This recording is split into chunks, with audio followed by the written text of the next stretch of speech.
How will the way we consume our entertainment, how will that change coming out of the pandemic? Let's ask our good friend Futurist Nick Badminton. He's been joining us from time to time over the last couple of weeks to look at how our lives may change once we're through all of this.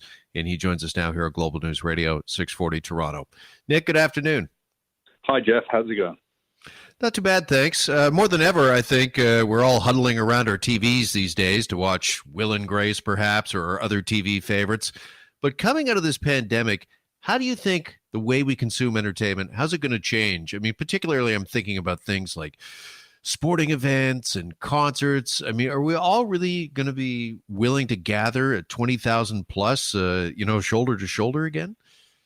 It's really interesting right now. I think I read that the Bundesliga in Germany is going to be starting up again, but no one in the stadium, so everyone's going to be virtually there from home. And maybe once some of these lockdown restrictions are in place, you're going to be able to have smaller gatherings where you and your friends can still have a sense of that sporting camaraderie.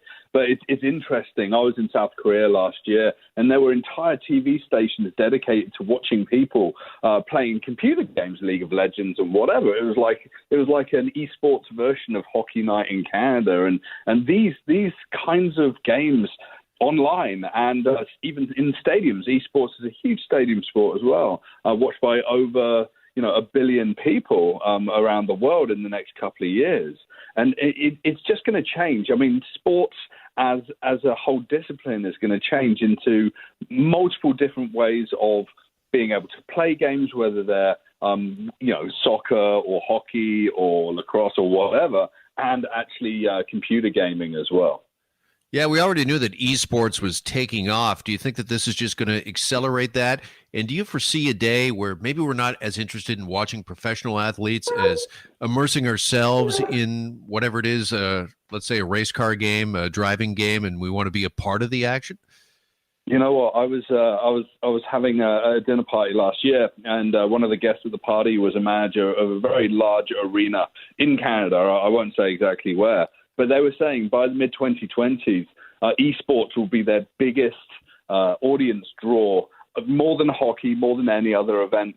So we're already starting to see this accelerated in the world. I think younger people are already digitally native, and their gaming is digitally native as well. So this is really exciting from a diversification away from team sports. In more physical activities to team sports and an intellectual virtual game playing scenario. All right, let's move off sports and talk about entertainment. And do you think that live streaming and streaming services, I mean, they're already enormous. So we had reports this week that Netflix, they're up some 16 million subscribers since the global pandemic broke. Do you think that we're just going to continue to see a rapid growth in that area?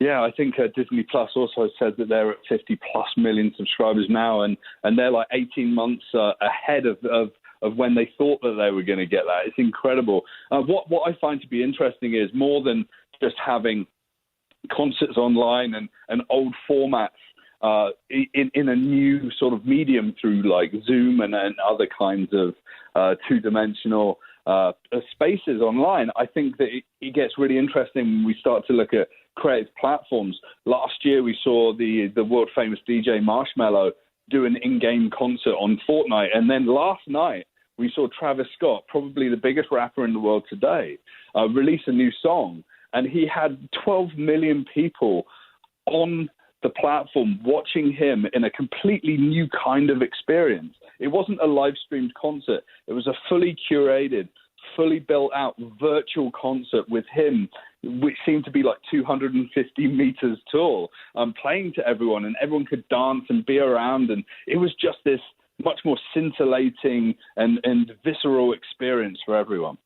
Yeah, we've talked about that from time to time, that the future of concerts is really virtual reality. Once everybody's got that headgear that they can put on, I mean, you can be front row center. You can actually be on stage with your favorite rock star as well, get really kind of up close, if not personal, because I'm just wondering whether or not eventually the novelty of that wears off and it's just not the same as being there and being with the collective, being with 20,000 people and experiencing something together live and in person.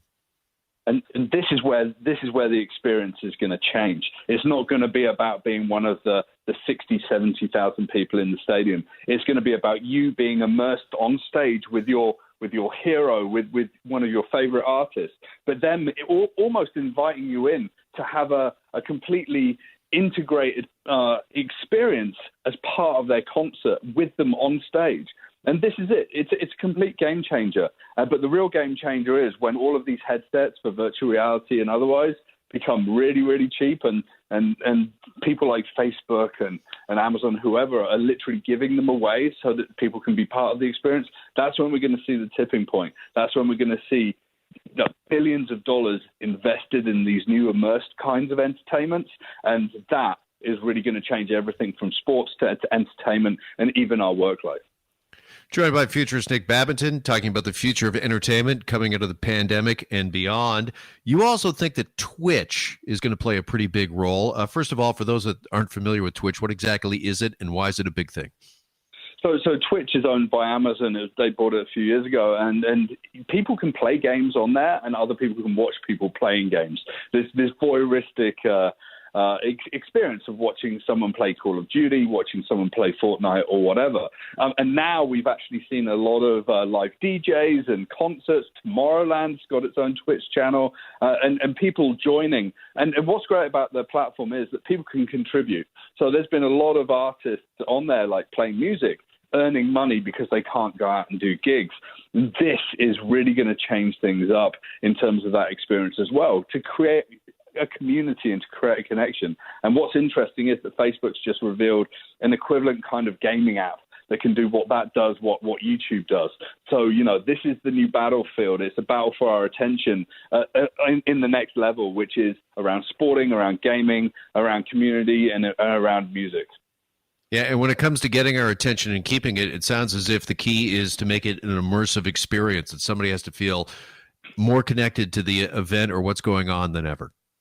Yeah, absolutely. It's about me speaking to you, being the consumer, being my fan, being the person that I want to have a relationship with. It completely changes the dynamics of the superstar and the millions of fans to being the superstar and my new friend, the person that's come along to have the experience with me. Interesting stuff. Futurist Nick Badminton with us this afternoon. Nick, appreciate the time as always, and stay safe this weekend, my friend.